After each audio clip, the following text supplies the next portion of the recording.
여기 20억짜리 아파트 문서와 내 빚더미 수첩이 있다. 자, 선택해라. 탐욕에 눈이 멀어 20억을 쫓은 큰 며느리, 그리고 시어머니의 빚과 가난을 기꺼이 떠안은 막내 며느리.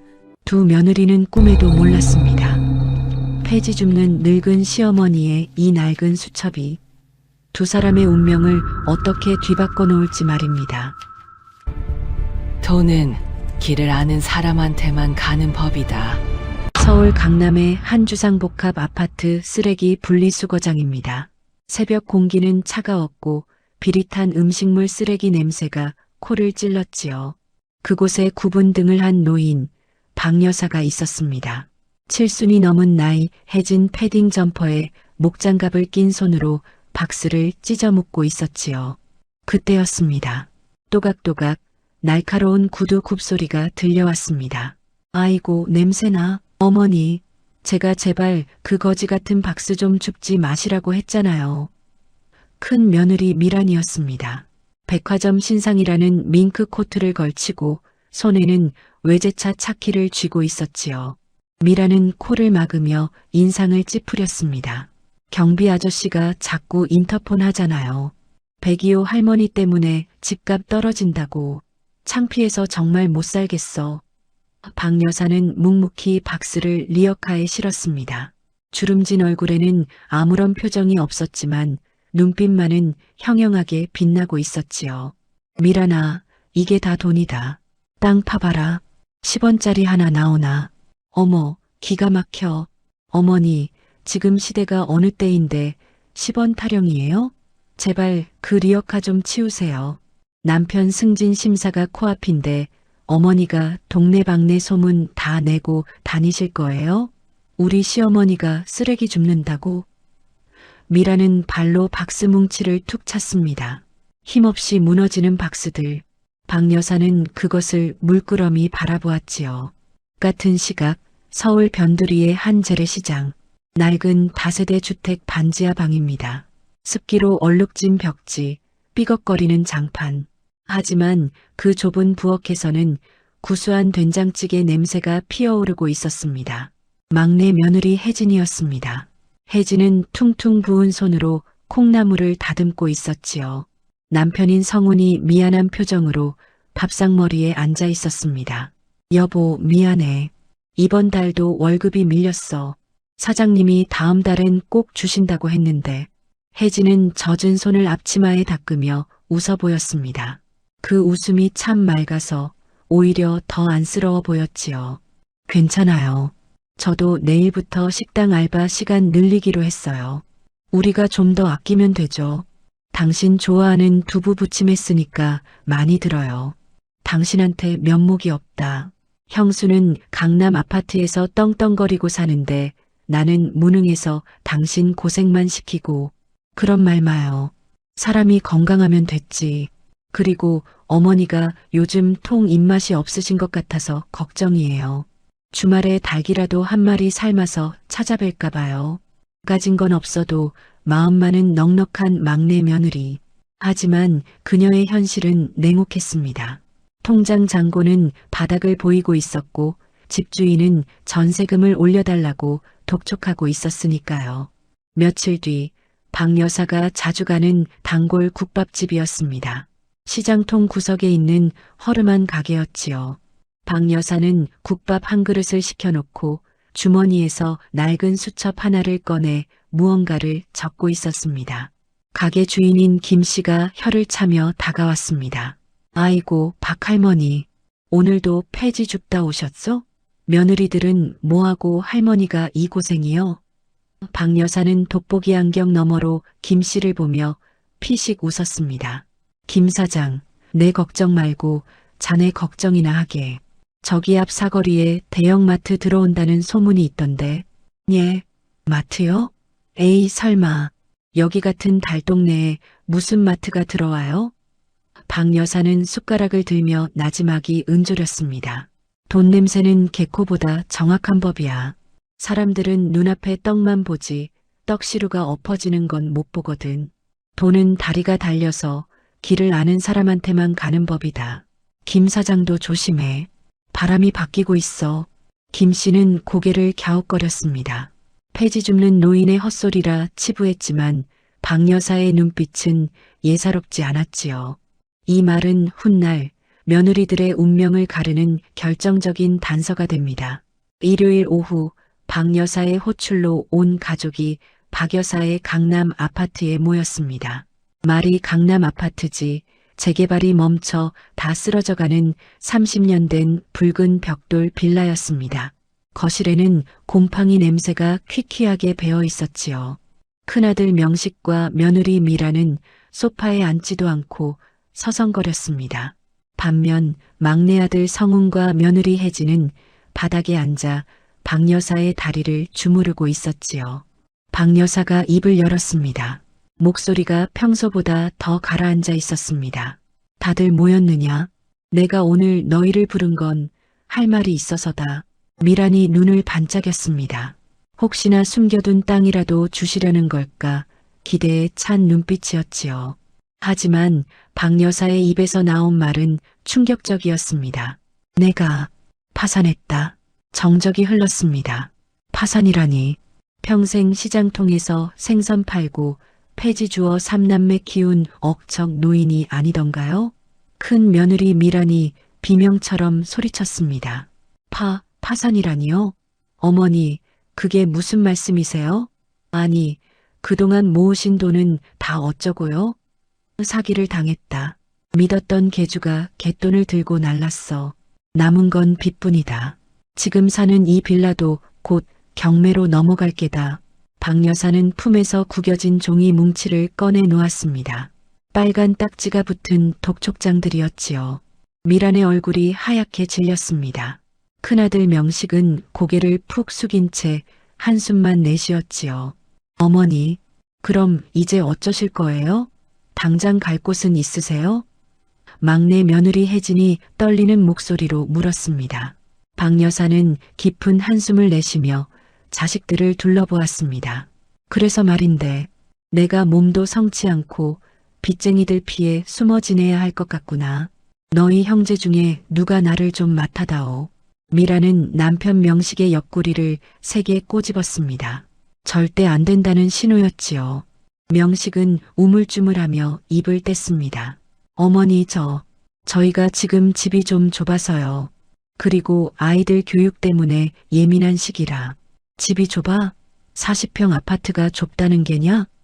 아니, 그게 아니라 제 아내가 요즘 갱년기라 신경이 날카로워서 어머니를 모시기가.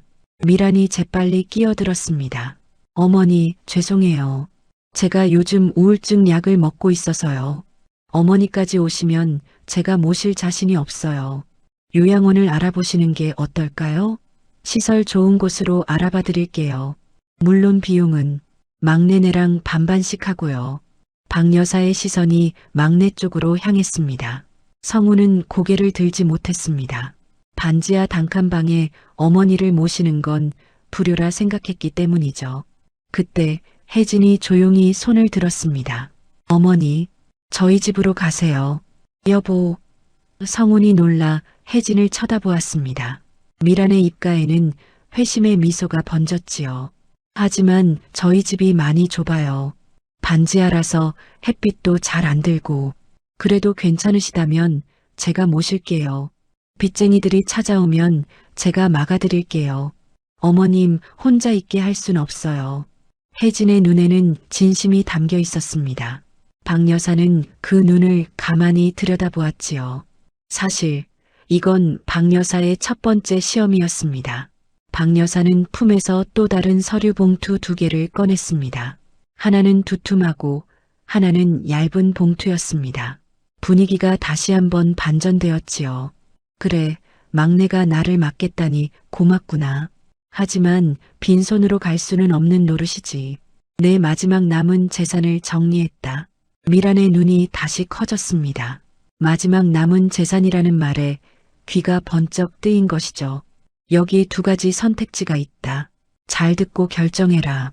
박 여사는 두툼한 봉투를 먼저 가리켰습니다. 이건 강남 재개발 지역에 있는 낡은 아파트 문서다. 지금은 낡았지만 곧 재건축이 되면 20억은 좋게 넘을 게야. 하지만 당장은 빚이 좀 껴 있어서 매달 이자를 갚아야 한다. 그리고 얇은 봉투를 가리켰습니다. 이건 내 빚 문서와 내가 평생 장사하면서 적은 낡은 수첩이다. 그리고 나를 부양해야 하는 의무가 포함되어 있지. 박 여사의 눈빛이 매섭게 빛났습니다. 자, 선택해라. 아파트 문서를 가져가는 사람은 나를 모실 필요가 없다.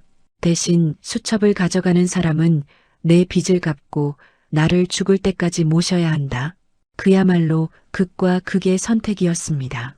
하나는 20억 가치의 대박 기회, 다른 하나는 빚더미와 병수발이라는 쪽박. 하지만 재건축이라는 단어에 미라는 이성을 잃었습니다. 빚이 껴있다고 해도 20억이면 인생 역전이었으니까요. 어머니, 장남인 저희가 당연히 어머니의 유지를 받들어야죠. 그 아파트 저희가 관리하겠습니다. 어머니 빚까지 저희가 떠안을 순 없잖아요. 저희도 아이들 키우느라 빠듯한데. 미라는 망설임 없이 두툼한 봉투를 낚아챘습니다.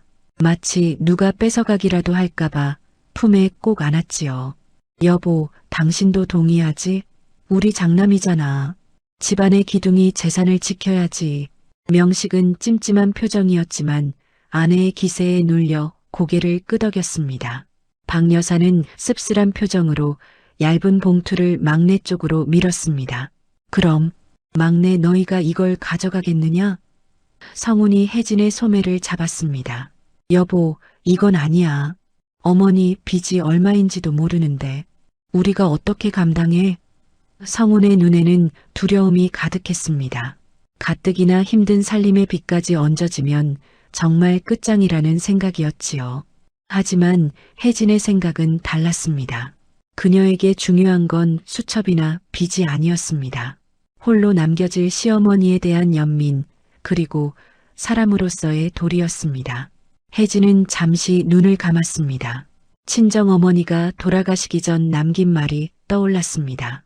혜진아, 손해보는 것 같아도 사람을 남기는 게 진짜 이문이다. 어머니, 제가 받을게요. 혜진은 단호하게 말하며 얇은 봉투를 집어들었습니다. 미란이 비웃음을 흘렸습니다. 동서, 정말 대단하다. 천사나셨네. 천사나셨어. 그래, 빚 잘 갚고 어머니 잘 모셔. 나중에 힘들다고 우리한테 손 벌리지 말고. 형님, 걱정 마세요. 저희가 알아서 할게요. 대신 어머님 안부는 자주 물어주세요. 어련하시겠어. 나는 이제 강남 아파트 관리하느라 바쁠 거야. 인테리어도 새로 해야 하고 세금 문제도 알아봐야 하고. 미라는 이미 머릿속으로 펜트하우스에 사는 자신을 그리고 있었습니다. 그 아파트가 사실은 깡통 전세에 묶여 있고 재개발 규제 지역에 묶여 있다는 사실은 꿈에도 모른 채 말이죠. 박 여사는 혜진의 손을 꼭 잡았습니다. 그 거친 손의 온기가 혜진에게 전해졌습니다. 고맙다. 정말 고맙다, 아가야. 박 여사의 눈가가 촉촉해졌습니다. 하지만 그 눈물 뒤에는 막내 며느리를 위한 거대한 계획이 숨겨져 있었습니다.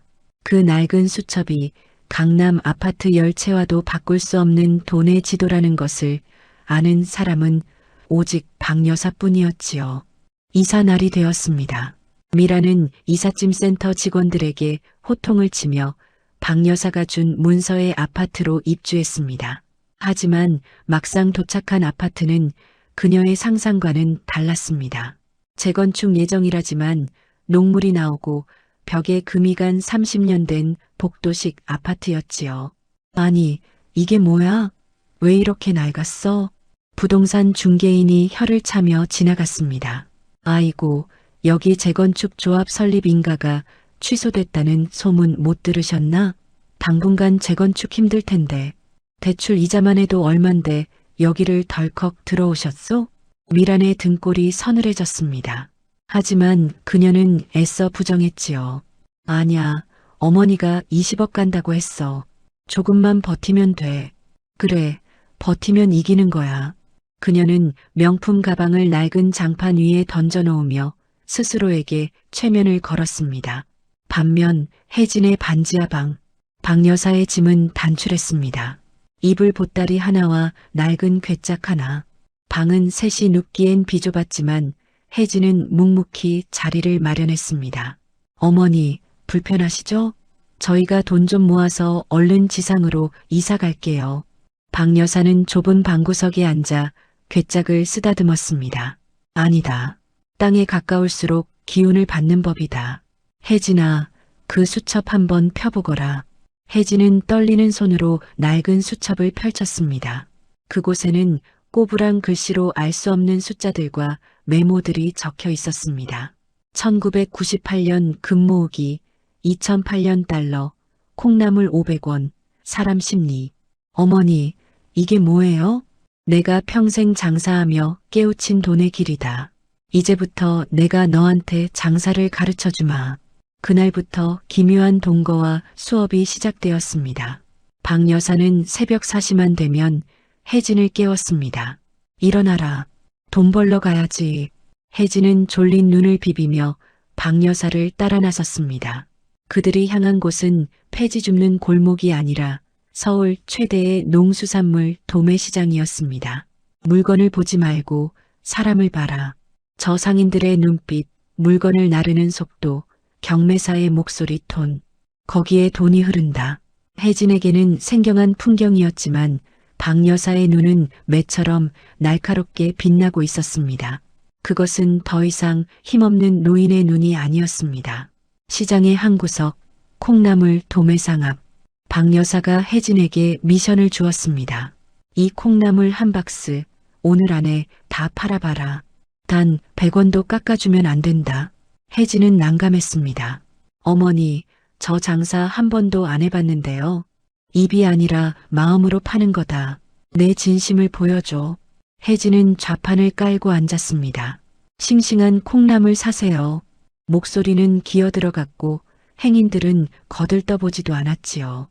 혜진은 주눅이 들었습니다. 그때 한 아이업은 엄마가 지나가다 콩나물을 쳐다봤습니다. 혜진은 순간적으로 자신의 아이를 키우던 시절이 떠올랐습니다. 애기 엄마, 오늘 저녁에 콩나물국 어때요? 제가 육수 내는 멸치 몇 마리 더 드릴게. 애기 키우느라 힘들죠?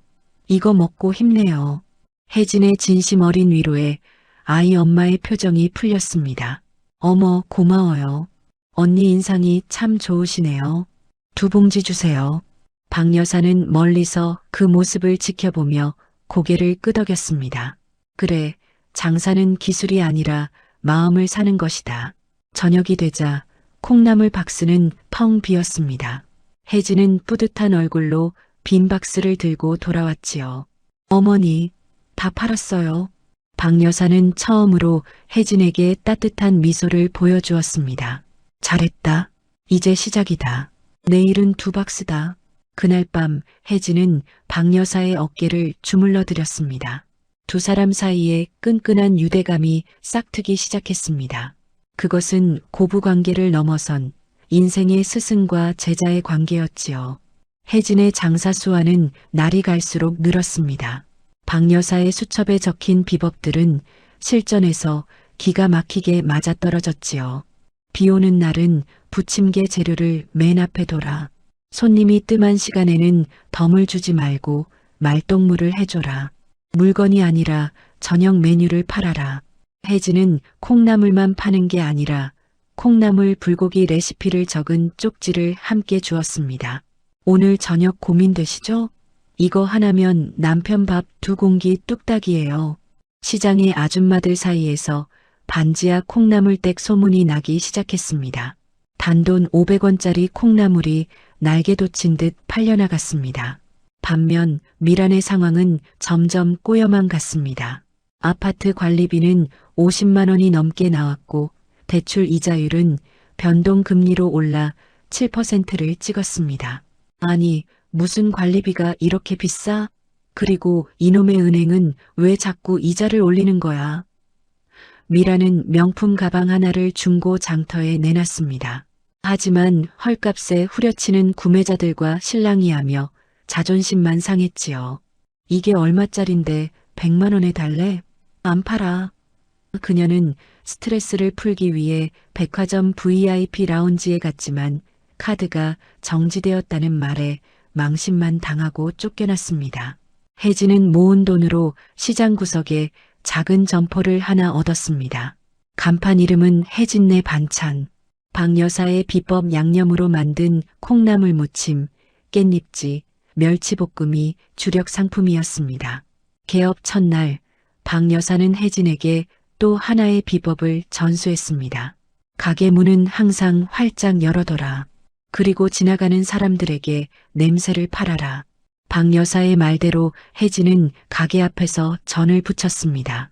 고소한 기름 냄새가 시장 골목을 채우자 사람들이 홀린 듯 모여들었지요. 매출이 수직 상승했습니다. 하루 매출 10만 원이 50만 원이 되고 곧 100만 원을 돌파했습니다. 혜진의 통장에는 차곡차곡 돈이 쌓여갔습니다. 성훈도 퇴근 후 배달을 도우며 혜진을 응원했지요. 반지하 방에는 웃음꽃이 피었습니다. 여보, 우리 다음 달이면 빚 다 갚겠다. 당신 정말 대단해. 어머니 말씀 듣길 잘했어. 어느 날 미란이 시장에 나타났습니다. 반찬 살 돈도 아까워 시장을 기웃거리다 혜진의 가게를 발견한 것이죠. 줄을 선 손님들, 바쁘게 움직이는 혜진, 그리고 카운터에 앉아 돈을 세는 박 여사. 미란의 눈이 뒤집혔습니다. 그것도 저렇게 잘 돼? 미란은 질투심에 사로잡혀 아니, 저게 뭐야? 동서가 장사를 해? 가게 안으로 들이닥쳤습니다. 어머, 동서, 여기서 뭐해?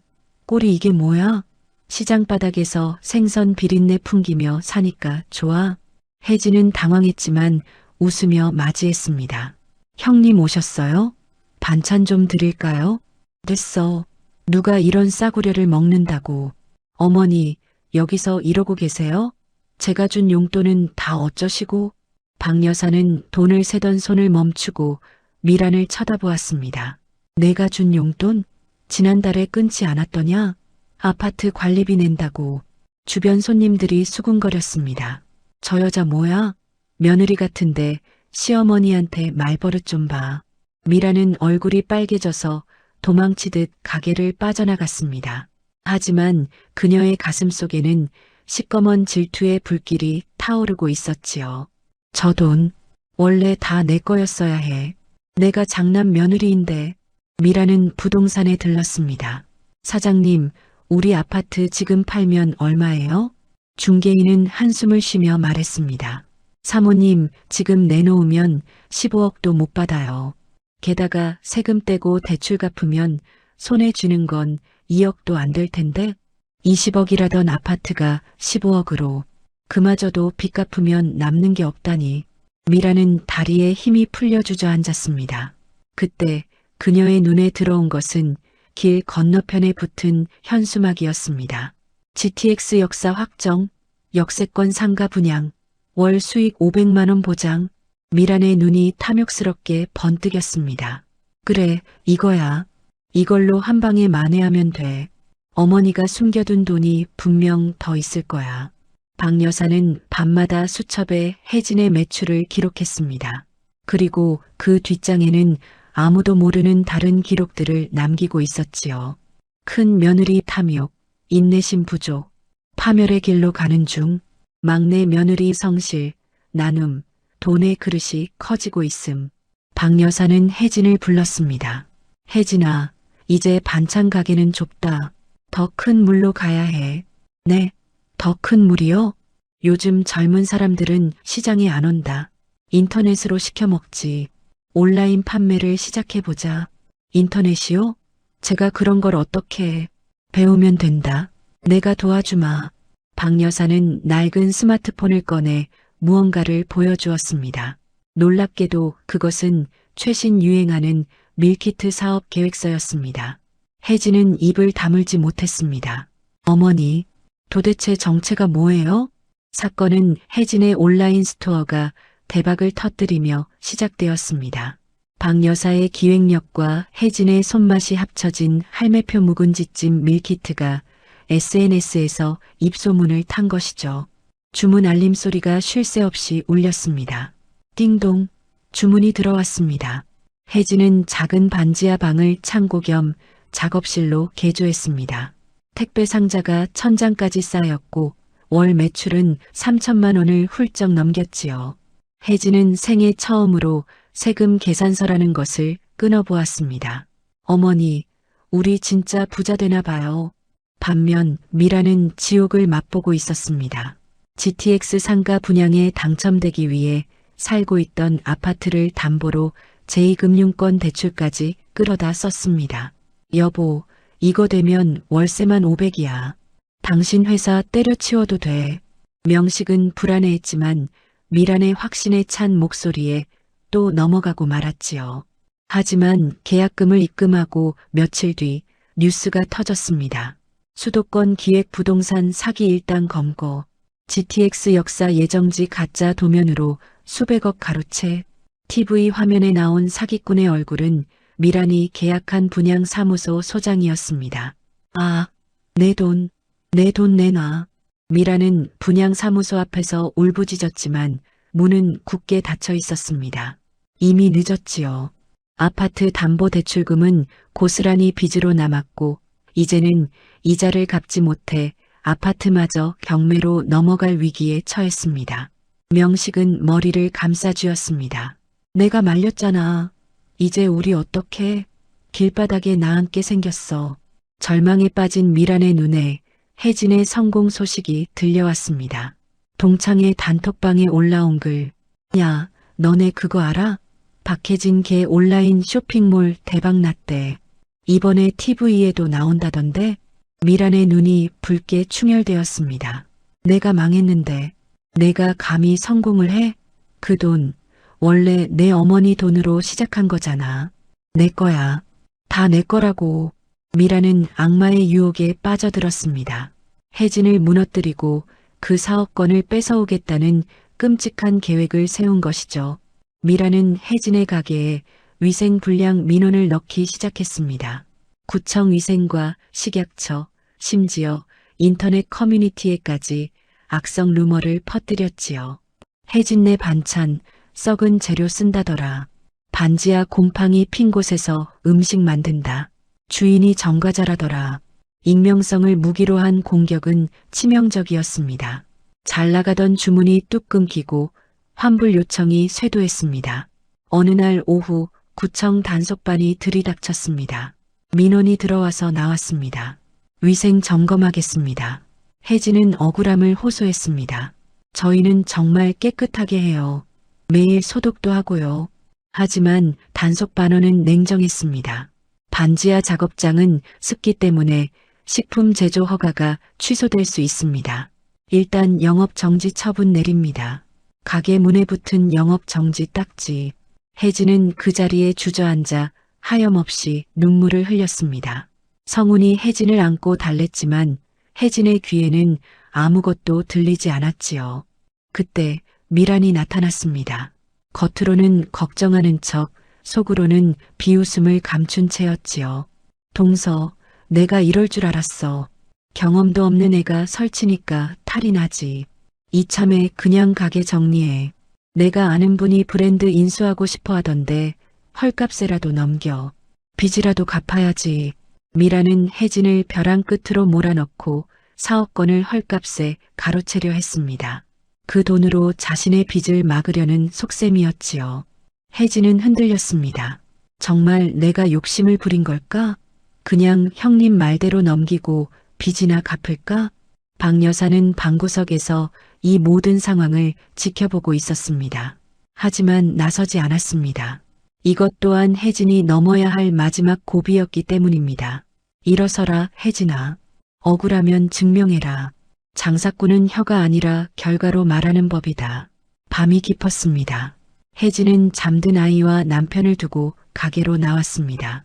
불 꺼진 주방, 차가운 조리대. 그녀는 수첩을 펼쳤습니다. 박 여사가 준 그 낡은 수첩. 눈물로 얼룩진 페이지를 넘기다 한 문장에 시선이 멈췄습니다. 위기는 포장지만 바뀐 기회다. 소문은 바람과 같아서 맞서지 말고 방향을 틀어야 한다. 혜진은 고개를 들었습니다. 방향을 튼다? 그녀의 머릿속에 번뜩이는 아이디어가 스쳤습니다. 다음 날 아침 혜진은 가게 문을 활짝 열었습니다. 영업 정지 팻말 옆에 더 큰 대자보를 붙였지요. 혜진네 반찬 24시간 오픈 키친 공개. 저희가 어떻게 만드는지 직접 보러 오세요. 혜진은 인터넷 라이브 방송을 켰습니다. 여러분, 저희 가게 위생 문제로 말들이 많죠? 제가 숨기는 게 있다면 이 방송 못합니다. 지금부터 24시간 제가 재료 다듬고 요리하는 모습 숨김없이 다 보여드릴게요. 미라는 코웃음을 쳤습니다. 발악을 하는구만. 누가 냄새나는 반지하 방송을 봐. 하지만 사람들의 반응은 달랐습니다. 혜진이 땀 흘리며 배추를 씻고 정성스레 양념을 버무리는 모습, 바닥을 락스로 닦고 또 닦는 모습이 실시간으로 송출되자 악성 댓글이 하나둘 사라지기 시작했습니다. 와, 저렇게 꼼꼼하게 한다고? 우리 엄마보다 더 깨끗한데? 사장님 눈물 흘리면서 배추 절이는데 짠하다. 진심은 통했습니다. 오히려 마녀사냥 당한 착한 가게라는 동정 여론이 형성되며 주문이 폭주하기 시작했습니다. 미라는 초조해졌습니다. 계획대로라면 혜진이 무너져야 하는데 오히려 더 잘 되다니. 그녀는 최후의 수단을 꺼내 들었습니다. 시어머니 박 여사를 이용하는 것이었죠. 미라는 박 여사가 혼자 있는 틈을 타 집으로 들어갔습니다. 어머니, 저랑 가시죠. 동서가 어머니 밥도 제대로 안 준다면서요? 제가 모실게요. 미라는 강제로 박 여사를 끌고 가려 했습니다. 박 여사를 볼모로 혜진을 협박할 생각이었습니다. 그때 박 여사가 미란의 손을 매섭게 뿌리쳤습니다. 이건 알아. 평소에 힘없는 노인의 목소리가 아니었습니다. 쩌렁쩌렁한 호통 소리에 미라는 뒷걸음질 쳤습니다. 어머니. 박 여사는 굽었던 허리를 펴고 일어섰습니다. 그리고 품에서 스마트폰을 꺼내 어딘가로 전화를 걸었습니다. 김비서, 차 대기시켜. 지금 바로 갈 테니까. 미라는 자신의 귀를 의심했습니다. 김비서, 차 대기. 그 순간 혜진의 집 앞에 검은색 최고급 세단이 미끄러지듯 멈춰 섰습니다. 차에서 내린 양복 입은 수행원들이 박 여사 앞에 도열하며 90도로 허리를 숙였습니다. 회장님, 매시러 왔습니다. 미라는 입을 딱 벌린 채 얼어붙었습니다. 혜진도 가게에서 달려와 그 광경을 보고 멈춰 섰습니다. 어머니, 회장님이라뇨? 박 여사는 선글라스를 꺼냈으며 차가운 미소를 지었습니다. 왜, 내가 평생 콩나물만 다듬은 줄 알았더냐? 명동 박 회장이 바로 나다. 회장님이라니요? 어머니, 이게 다 뭐예요? 미라는 다리가 풀려 바닥에 주저앉았습니다. 검은색 세단의 뒷문이 열리고 수행원이 박 여사를 부축했습니다. 박 여사의 눈빛은 서리발처럼 차가웠습니다. 내 이름은 박명자다. 명동에서 내 이름 석자 모르면 간첩이지. 그동안 폐지 줍는 노인네 연기하느라 몸이 좀 쑤시는구나. 미라는 믿을 수가 없었습니다. 폐지 줍던 손, 구부정한 허리, 냄새나던 옷차림, 모든 게 연기였다고? 그녀는 비명을 지르며 박 여사의 바짓가랑이를 잡았습니다. 어머니, 저예요, 큰 며느리. 장남쳐, 저 아시잖아요. 제가 어머니 얼마나 생각했는데요. 박 여사는 미란의 손을 매몰차게 떼어냈습니다. 생각? 그래, 생각했지. 날 요양원에 처박을 생각, 내 며느리 가게 망하게 할 생각. 박 여사의 일갈에 미라는 얼어붙었습니다. 그때 저 멀리서 경찰차 사이렌 소리가 들려왔습니다. 미란의 얼굴이 사색이 되었습니다. 기획 부동산 사기건으로 조사받으러 오라는 출석 요구서를 무시했기 때문이었죠. 아니야. 난 피해자야. 내가 왜? 경찰들이 들이닥쳤습니다. 이미란 씨, 기획 부동산 투자 사기 및 불법 대출 혐의로 긴급 체포합니다. 미라는 발악했습니다. 잠깐만요. 우리 시어머니가 해결해 주실 거예요. 어머니, 돈 많으시잖아요. 100억 있다면서요. 제 빚 좀 갚아주세요. 네, 어머니. 박 여사는 고개를 돌렸습니다. 돈은 있다. 하지만 그건 내 자식들한테 줄 돈이지 사기꾼한테 줄 돈은 아니야. 미란이 경찰차에 태워져 끌려가는 모습을 뒤로하고 박 여사는 혜진을 차에 태웠습니다. 차 안은 고요했습니다. 혜진은 떨리는 손을 모으고 있었지요. 어머니, 정말 회장님이셨어요? 그럼 왜 그동안? 박 여사는 혜진의 손을 잡았습니다. 그 손은 여전히 거칠고 투박했습니다. 돈은 사람을 변하게 한다. 내가 가진 게 많다는 걸 알면 너희가 나를 어머니로 볼지 돈주머니로 볼지 알 수가 없었어. 그래서 시험해 본 거다. 가난이라는 가장 밑바닥에서 누가 내 손을 잡아주는지. 혜진은 눈물을 흘렸습니다. 저는 어머니 돈 같은 거 몰랐어요. 그냥 어머니가 혼자 계신 게 안쓰러워서. 안다. 그래서 내가 내 진짜 며느리인 게다. 박 여사는 창밖을 바라보며 회상에 잠겼습니다. 명동 사채 시장에서 피도 눈물도 없이 돈을 모았던 시절. 하지만 돈이 많아질수록 주변에는 하이에나들만 득실거렸습니다.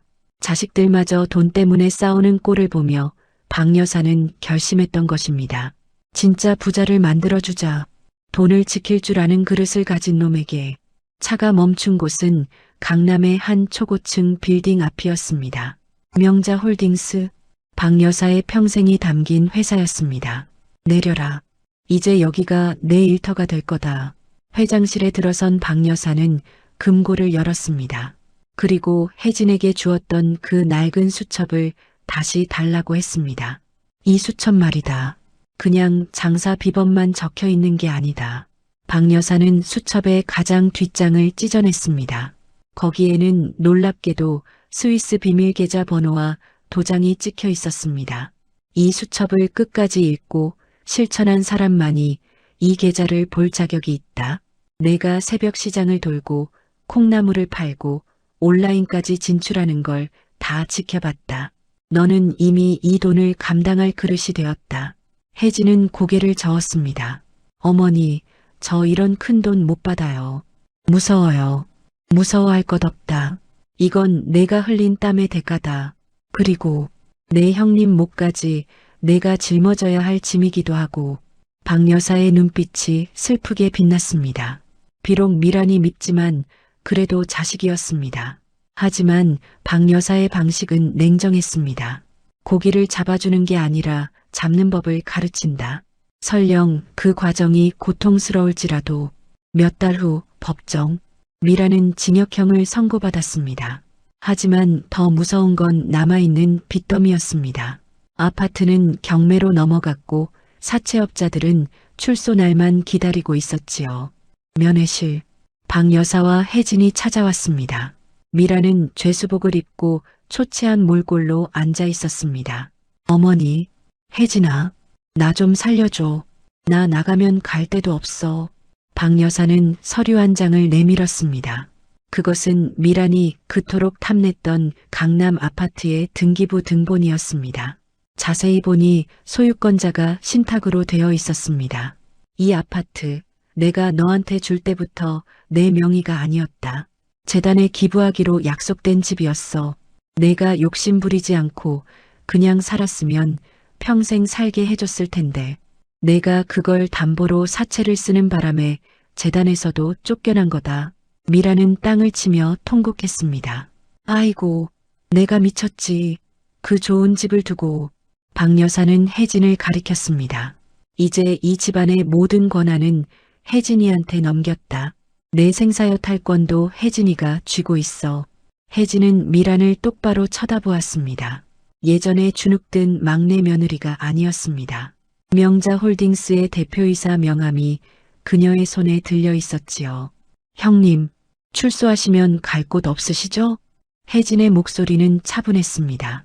저희 회사 공장에 자리가 하나 있어요. 숙식 제공되고 월급도 나와요. 미란의 눈이 희망으로 빛났습니다. 저 정말 공장장 자리니? 아니면 관리직? 혜진은 고개를 저으며 미소 지었습니다.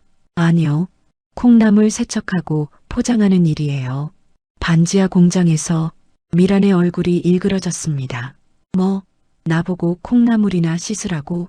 내가 강남 사모님 소리 듣던 사람인데. 혜진은 굳은 표정으로 말했습니다. 싫으시면 관두세요. 하지만 사채업자들 피해서 숨어 지내시는 것보단 나을 거예요. 어머니가 그러셨죠? 돈은 땀 흘린 만큼 들어온다고. 형님도 이제 땀 좀 흘려보세요. 미라는 입술을 깨물었습니다. 선택의 여지가 없었지요. 알았어. 할게. 하게 해줘. 미라는 고개를 떨구었습니다. 그녀의 탐욕이 부른 참담한 결과였습니다. 박 여사는 그 모습을 보며 고개를 끄덕였습니다. 이것이 박 여사가 생각한 진정한 상속이었습니다. 막내에게는 부를, 큰 며느리에게는 노동의 가치를 상속한 셈이지요. 혜진은 자리에서 일어났습니다. 그럼 출소날 뵙겠습니다, 형님. 참. 작업복은 사이즈 넉넉한 걸로 준비해 둘게요. 혜진과 박 여사가 나가는 뒷모습을 보며 미라는 하염없이 눈물을 흘렸습니다. 그 눈물은 억울함이 아닌 뒤늦은 참회의 눈물이었습니다. 그날 이후 혜진의 삶은 완전히 바뀌었습니다. 1년 뒤 혜진네 밥상은 전국에 100개 매장을 둔 대형 프랜차이즈가 되었습니다. 본사 건물 최상층, 대표이사 집무실. 혜진은 세련된 정장 차림으로 결제 서류를 검토하고 있었습니다. 창밖으로 보이는 강남의 풍경. 1년 전 저 거리 어딘가에서 폐지를 줍던 어머니와 자신의 모습이 겹쳐 보였습니다. 대표님, 신제품 시식회가 있습니다. 비서의 말에 혜진은 회의실로 향했습니다. 회의실에는 박 여사가 상석에 앉아 미소를 짓고 있었습니다. 이제는 은퇴하고 명예회장으로 물러났지만 여전히 신제품 맛은 직접 보러 오셨지요. 간이 딱 맞구나. 역시 내 손맛은 못 속여. 박 여사의 칭찬에 직원들이 박수를 쳤습니다. 혜진은 어머니의 어깨를 감싸 안았습니다. 어머니 덕분이에요. 어머니가 가르쳐 주신 길을 따라왔을 뿐인걸요. 같은 시각 경기도 외곽의 한 식품 공장. 습하고 어두운 반지하 작업장입니다. 아줌마, 콩나물 똑바로 안 씻어? 이물질 나오면 책임질 거야? 공장장의 호통 소리에 한 여자가 허리를 숙였습니다. 죄송합니다. 다시 하겠습니다. 작업복에 장화를 신은 미란이었습니다. 그녀의 손은 물에 불어 터졌고 얼굴에는 기미가 가득했습니다. 하지만 예전의 도끼는 사라지고 삶의 고단함만이 남아 있었지요. 미라는 콩나물을 씻으며 생각했습니다. 그때 어머니가 주워오신 폐지가 쓰레기가 아니라 보물이었구나. 내가 버린 건 박스가 아니라 내 인생이었어. 점심시간 공장 식당 TV에서 혜진의 인터뷰가 나오고 있었습니다.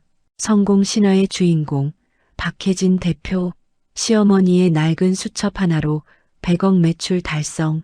동료 직원들이 수군거렸습니다. 와, 저 여자 진짜 대단하다. 시어머니를 지극정성으로 모셨대. 그러니까 복을 받지. 사람은 마음을 곱게 써야 해. 미라는 말없이 국밥을 떠먹었습니다. 눈물 한 방울이 국물 위로 뚝 떨어졌습니다. 하지만 그 눈물은 짰습니다. 자신의 땀과 눈물로 번 돈으로 먹는 밥. 비로소 그녀는 돈의 무게를 깨닫고 있었습니다. 주말 오후 혜진과 성우는 박 여사를 모시고 공장을 찾았습니다. 미란을 면회하기 위해서였지요. 휴게실에 마주 앉은 가족들. 어색한 침묵이 흘렀습니다. 미란은 고개를 들지 못했습니다. 박 여사가 먼저 입을 열었습니다. 할만하냐? 미란은 목이 맨 소리로 대답했습니다. 네. 힘들지만 잠은 잘 와요. 예전엔 약 없으면 못 잤는데. 그래. 그게 사는 맛이다.